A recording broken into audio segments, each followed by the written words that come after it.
Donald Trump का aircraft carrier घिरने जा रहा है। चक्रव्यूह महाभारत से भी खतरनाक है।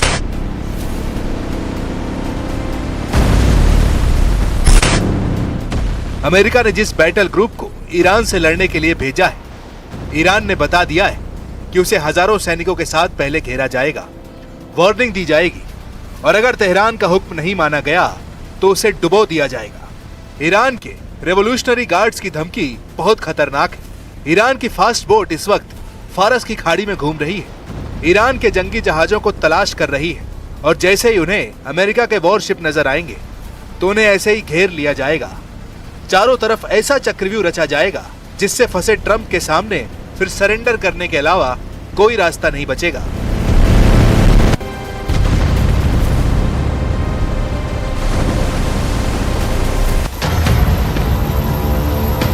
जंगी जहाजों से घेरने वाली ट्रंप की धमकियों को हल्के में नहीं ले रहा ईरान।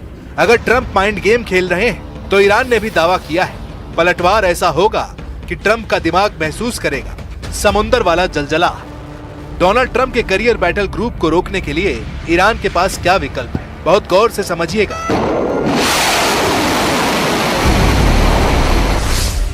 ईरान के पास कामिकाजे ड्रोन का भंडार है जिनसे बचना आसान नहीं। ईरान के पास एंटी शिप क्रूज के अंडरग्राउंड अड्डे हैं जिनसे अमेरिका अनजान है। ईरान के पास फास्ट बोट है जो ऐसी मिसाइलों से लैस है जिनसे अमेरिका की जंगी फ्लीट को खत्म किया जा सकता है। ये तीनों ऐसे काउंटर कैरियर हथियार हैं जो फारस की खाड़ी को अमेरिकी नौसेना का कब्रिस्तान बना सकते हैं।